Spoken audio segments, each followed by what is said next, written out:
Hello guys and welcome back to best car picks. നമ്മൾ പുതിയ face lift ആയതുകൊണ്ട് കുറച്ച് ഫോട്ടോസൊക്കെ ഇതിന് മുന്നേ കണ്ടിട്ടുണ്ട്. കൂടുതലും റിയർ ഇമേജസും സൈഡ് ഇമേജസും ഒക്കെയാണ് കണ്ടിരിക്കുന്നത്. അതിൽ പറയത്തക്ക വലിയ വ്യത്യാസമില്ല. പക്ഷേ ഇപ്പോൾ ഫ്രണ്ടിലത്തെ ഇമേജസ് നല്ല ക്ലിയർ ആയിട്ട് നമുക്ക് കുറച്ചും കൂടെ കിട്ടിയിട്ടുണ്ട്. ആൻഡ് അതിൽ നിന്ന് ഒറ്റ വാക്കിൽ പറയുകയാണെങ്കിൽ സംഭവം സിമ്പിളാണ്. വണ്ടിയിൽ അത്യാവശ്യം നല്ല രീതിയിൽ ചേഞ്ചസ് ഉണ്ട്. മെയിനായിട്ട് ഫ്രണ്ടിൽ, ബാക്കിൽ കുറച്ച് കുറവാണ്. പക്ഷെ എന്തായാലും മൊത്തത്തിൽ അവർക്ക് മാറ്റങ്ങൾ വരുത്താൻ തോന്നിയിട്ടുണ്ട്. സാധാരണ ഫോക്സ്വാഗൻ്റെ ഫേസ് ലിഫ്റ്റ് എന്നൊക്കെ പറഞ്ഞാൽ വളരെ മിനിമൽ ചേഞ്ചസ് ഉണ്ടാവാറുള്ളൂ. ഈ വണ്ടി ഏതായാലും അങ്ങനെയല്ല. കുഷാക്കിൻ്റെ ഫേസ് ലിഫ്റ്റ് ടെസ്റ്റിങ്ങിൽ കണ്ടതിൽ വലിയ മാറ്റങ്ങളൊന്നും ഇല്ലായിരുന്നു. എക്സിസ്റ്റിംഗ് വണ്ടി പോലൊക്കെ തന്നെയായിരുന്നു. പക്ഷേ ഇതിൻ്റെ അകത്ത് എന്തായാലും ഫ്രണ്ട് അവർ നല്ല രീതിയിൽ ചേഞ്ച് ചെയ്തിട്ടുണ്ട്.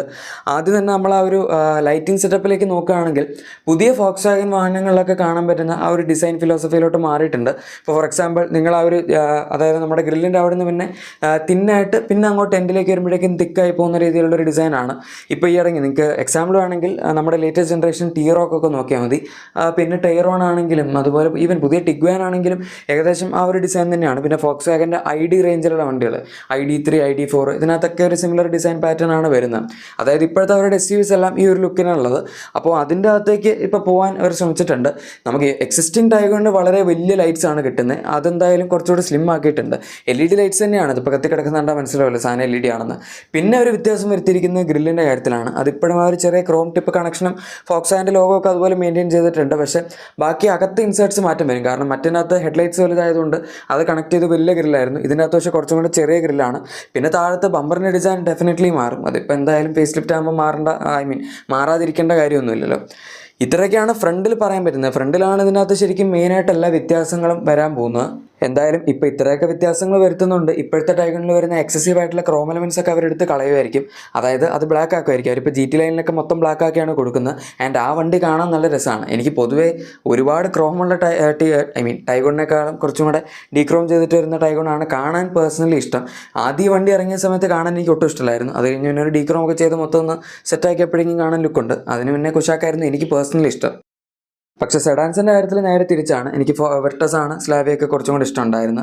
എനിവേ ഈ വണ്ടിയുടെ തന്നെ സൈഡ് പ്രൊഫൈലിലേക്ക് വരികയാണെങ്കിൽ ഇവിടെയാണ് ഫേസ് ലിഫ്റ്റ് ആണ് എന്നുള്ളത് നമുക്ക് കറക്റ്റായിട്ട് അറിയാൻ പറ്റുന്നത്. കാരണം പ്രത്യേകിച്ച് ഒരു വ്യത്യാസം വരുത്തിയിട്ടില്ല. എന്താണോ ഇതിൻ്റെ സൈഡിലുണ്ടായിരുന്നത് അങ്ങനെ തന്നെയാണ് ഈ വണ്ടിയിലും കൊടുത്തിരിക്കുന്നത്. ഡോറിൻ്റെ ഡിസൈൻ ആയിക്കോട്ടെ, ORVMസിൻ്റെ ഡിസൈൻ ആയിക്കോട്ടെ, എല്ലാം സെയിം ആണ്. ബാക്കിയുണ്ടെങ്കിൽ വീൽസിൻ്റെ ഡിസൈൻ മാറ്റുമായിരിക്കും. ബാക്കിയുണ്ടെങ്കിലല്ല, അതെന്തായാലും മാറ്റും. കാരണം പൊതുവേ എല്ലാവരും ഫേസ് ലിഫ്റ്റിൽ മെയിനായിട്ട് മാറ്റുന്നൊരു സംഭവമാണ് വീൽസിൻ്റെ ഡിസൈൻ.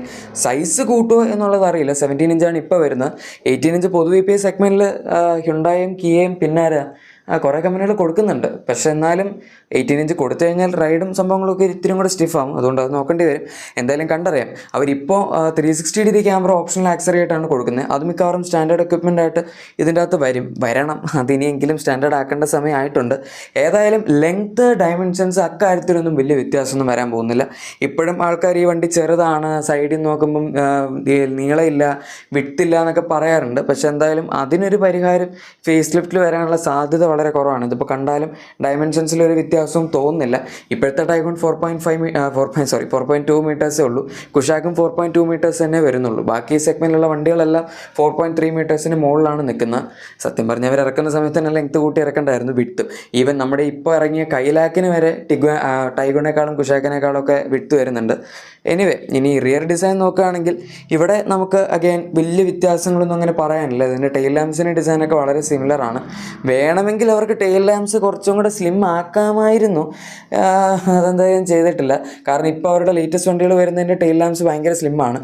ഇതിൻ്റെ അകത്ത് പക്ഷേ നമ്മുടെ ഇപ്പോഴത്തെ വരുന്ന വണ്ടി ഉള്ള പോലെ തന്നെ നല്ല തിക്കായിട്ടുള്ള വലിയ ഷേപ്പിലുള്ള ടെയിൽ ലാംപ്സ് പോലെ തന്നെയാണ് പെട്ടെന്ന് ഈ ഒരു ക്യാമഫ്ലാഷ്ഡ് വണ്ടിയിൽ കാണുമ്പോൾ തോന്നുന്നത്. പിന്നെ കണക്റ്റഡ് ടെയിൽ ലാംപ്സ് അതിനകത്ത് ഓൾറെഡി ഉണ്ടായിരുന്നു. അത് പിന്നെ കണക്റ്റഡ് ടെയിൽ ലാംപ്സ് ആദ്യമായിട്ട് വന്നു തുടങ്ങിയ വണ്ടികളിൽ ഒരു വണ്ടിയായിരുന്നു ഇത്. അതുകൊണ്ട് അക്കാര്യം എന്തായാലും നമ്മൾ മിസ് ചെയ്യില്ല, അത് ഓൾറെഡി ഉണ്ട്. ഇത്രയൊക്കെയാണ് ഇതിൻ്റെ അകത്ത് നമുക്ക് എക്സ്റ്റീരിയർ ഡിസൈൻ്റെ കാര്യത്തിൽ പറയാൻ പറ്റുന്നത്. ഇൻറ്റീരിയർ ഇതുവരെ ഇതിൻ്റെ ലീക്കായിട്ടില്ല. ലീക്കായാലും ഫോക്സ്വാഗൻ ആയതുകൊണ്ട് നമുക്ക് അതിലങ്ങനെ ഒരുപാട് ചേഞ്ചസ് എക്സ്പെക്ട് ചെയ്യേണ്ട കാര്യമില്ല. കാരണം ഒന്നാമത്തെ കാര്യം അവർ ഇൻറ്റീരിയർ വളരെ സട്ടിലായിട്ടാണ് എപ്പോഴും വെക്കാറുള്ളത്. ഭയങ്കര ഓവർ ദ ടോപ്പ് ആയിട്ടുള്ള കാര്യങ്ങൾ ഈ ഹ്യുണ്ടായും കിയൊന്നും കൊടുക്കുന്ന പോലെ ഫോക്സ്വാഗൻ ചെയ്യാറില്ല. അപ്പോൾ പിന്നെ വളരെ മിനിമലായിട്ടുള്ള കുറച്ച് ചേഞ്ചസ് ആയിരിക്കും അവിടെ നമുക്ക് കാണാൻ പറ്റുന്ന. മിക്കവാറും ഫീച്ചേഴ്സിൻ്റെ അപ്ഗ്രേഡ് ആയിരിക്കും ഉണ്ടാവുക. അതും ഇപ്പോൾ വരുന്ന 10.5 ഇഞ്ച് സ്ക്രീനൊന്നും മാറ്റുമെന്ന് എനിക്ക് തോന്നുന്നില്ല. UI ഒക്കെ ചിലപ്പോൾ കുറച്ച് ഇമ്പ്രൂവ് ആവുമായിരിക്കും, അത്രേ ഉള്ളൂ. ഏതായാലും ക്ലസ്റ്റർ അവർക്ക് വേണമെങ്കിൽ ഫുള്ള് ഒക്കുപ്പൈ ചെയ്യുന്ന രീതിയിൽ ഒരു 10.5 ഇഞ്ചസിൻ്റെ സിസ്റ്റം കൊടുക്കാം, പുറത്തൊക്കെ അവർ കൊടുക്കുന്ന പോലെ. അത് മാത്രമാണ് നമുക്കിവിടെ സത്യം പറഞ്ഞാൽ മിസ്സൗട്ടായി പോകുന്നൊരു കാര്യം. ബാക്കിയൊന്നും വലിയ കുഴപ്പമില്ല. വെന്റിലേറ്റഡ് സീറ്റ്സ്, ഓട്ടോ AC, പിന്നെന്താ വയർലെസ് ചാർജർ, സൺറൂഫ്, അങ്ങനെ അതൊക്കെ ഇതിനകത്ത് ഓൾറെഡി വരുന്നുണ്ട്. By the way panoramic sunroof ഈ വണ്ടിയിൽ ആഡ് ആവും. കാരണം അതിപ്പോൾ കുഷാക്കിൻ്റെ എന്തോ ടെസ്റ്റിംഗ് മോഡൽ നമ്മൾ കണ്ടായിരുന്നു. സോ അത് നല്ലൊരു അപ്ഗ്രേഡ് ആണ്. പിന്നെ അതിന് പുറമെ വരാൻ പോകുന്ന മറ്റൊരു അപ്ഗ്രേഡ് ആണ് അഡ്വാൻസ്ഡ് എയർ റെസിസ്റ്റൻസ് സിസ്റ്റം. അതും ലെവൽ 2 എന്തായാലും അതും കിട്ടുന്നതായിരിക്കും. ഈ രണ്ട് സാധനങ്ങൾ ഇപ്പോൾ ഈ സെഗ്മെൻറ്റിൽ ഏകദേശം സ്റ്റാൻഡേർഡായി. ഏത് വണ്ടി ഇറങ്ങിയാലും അതിൻ്റെ അകത്തൊക്കെ ഉണ്ടാവും. അതുകൊണ്ട് ഇനിയിപ്പോൾ ഫോക്സ് വാഗനും കൂടെ അത് കൊടുത്താൽ കാര്യങ്ങളൊക്കെ മര്യാദയ്ക്ക് മുന്നോട്ടേക്ക് പോവുള്ളൂ. അതുകൊണ്ട് എന്തായാലും ഇതിൻ്റെ അകത്തും കുഷാക്കലും രണ്ടിലും അപ്ഡേറ്റ് വരും.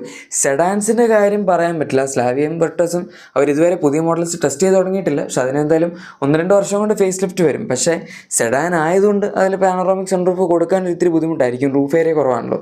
അതുകൊണ്ട് അതിൽ വരുമില്ല എന്നൊക്കെ നമ്മളിനി കണ്ടറിയേണ്ടി വരും.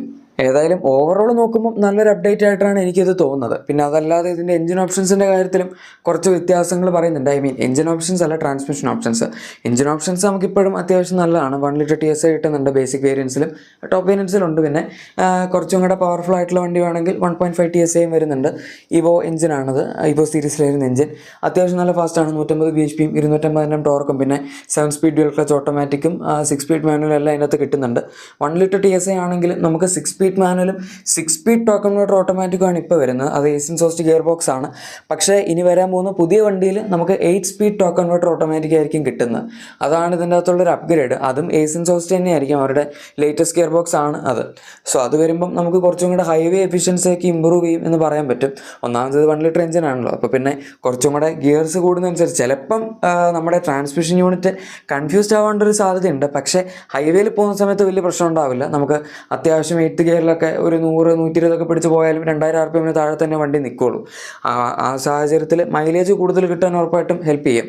പൊതുവെ ഇത്രയും അതായത് ഗിയേഴ്സിൻ്റെ എണ്ണം കൂട്ടുന്ന ഇങ്ങനത്തെ ചെറിയ എഞ്ചിൻസിലൊക്കെയാണ്. കാരണം എഞ്ചിൻ അല്ലെങ്കിൽ നന്നായിട്ട് പണിയെടുക്കേണ്ട ഒരു സിറ്റുവേഷൻ ആണല്ലോ, പ്രത്യേകിച്ച് ചെറിയ ടർബോ ചാർജ്ഡ് എഞ്ചിൻസിലൊക്കെ. അങ്ങനെയാണ് നമ്മുടെ എൻഡേവറിൻ്റെ 2 ലിറ്റർ മോഡൽ ഇറങ്ങിയ സമയത്ത്, അതായത് BS6-ൽ അവർ 10 സ്പീഡ് ഓട്ടോമാറ്റിക്കാണ് കൊടുത്ത്. അത് അതിൻ്റെ ടർബോ ലാഗും എല്ലാ കാര്യങ്ങളും മാസ്ക് ചെയ്യാൻ വേണ്ടിയാണ് 3.2 മറ്റേ 5 സിലിണ്ടർ എഞ്ചിൻ മാറ്റിയിട്ട് 4 സിലിണ്ടർ ആയി. അതും 2 ലിറ്റർ ആയപ്പോഴേക്കും അവർ ആ ഒരു 10 സ്പീഡ് ഓട്ടോമാറ്റിക്കിലോട്ട് പോയത്. അപ്പോൾ അങ്ങനത്തെ സംഭവമാണ്. ഇപ്പോൾ പിന്നെ പൊതുവേ എല്ലാവരും കുറച്ചും കൂടെ 8 സ്പീഡ് ടോർക്ക് കൺവേർട്ടറൊക്കെ BMW-ൻ്റെ ഇപ്പോൾ എല്ലാ വണ്ടികളും നമ്മൾ കാണുന്നതാണ്. സോ അത് വലിയ കുഴപ്പമില്ല. ഇന്നത്തെ കാലത്ത് പിന്നെയും കുറച്ചും കൂടെ കോമൺ ആയി എന്ന് പറയാം. ഏതായാലും ഇതൊക്കെയാണ് ഫോക്സ് വാഗൻ ഇനിയിപ്പോൾ അവരുടെ വാഹനങ്ങളിൽ വരുത്താൻ അപ്ഡേറ്റ്. പിന്നെ ഈ 8 സ്പീഡ് ടോർക്ക് കൺവേർട്ടർ ലോഞ്ചിൻ്റെ സമയത്ത് ഉണ്ടാവില്ല, കുറച്ച് കഴിഞ്ഞിട്ട് വരുള്ളൂ എന്നും വേറെ ചില ന്യൂസിൽ പറയുന്നുണ്ട്. അതെന്താണ് എന്ന് എനിക്കറിയില്ല. ഈ വർഷം അവസാനം അല്ലെങ്കിൽ അടുത്ത വർഷം സ്റ്റാർട്ടിങ്ങിലാണ് ഇതിൻ്റെ ലോഞ്ച് നമ്മൾ എക്സ്പെക്ട് ചെയ്തിരിക്കുന്നത്. എന്തായാലും നിങ്ങൾക്ക് എന്താണ് ഈ വണ്ടിയെ പറ്റിയുള്ള അഭിപ്രായം എന്ന് തീർച്ചയായും താഴെ കമൻസിൽ പറയാം. പിന്നെ നിങ്ങളുടെ എക്സിസ്റ്റിംഗ് വാഹനങ്ങൾക്ക് എന്തെങ്കിലും ചെറിയ ആക്സസറീസോ ക്ലീനിങ് പ്രൊഡക്ട്സ് ഒക്കെ വേണമെങ്കിൽ നമ്മുടെ ഡിസ്ക്രിപ്ഷൻ അല്ലെങ്കിൽ പ്രൊഡക്ട്സ് ടാങ്ക് തീർച്ചയായും ചെക്കൗട്ട് ചെയ്തേക്കാം. വീഡിയോ ഇഷ്ടപ്പെട്ടെങ്കിൽ ഉറപ്പായിട്ടും ലൈക്കും സബ്സ്ക്രൈബും ഷെയറും കൂടെ ചെയ്ത് നമ്മളെ സപ്പോർട്ട് ചെയ്യുക. അടുത്ത വീഡിയോയിൽ കാണുന്നവരെ thank you for watching my video and goodbye.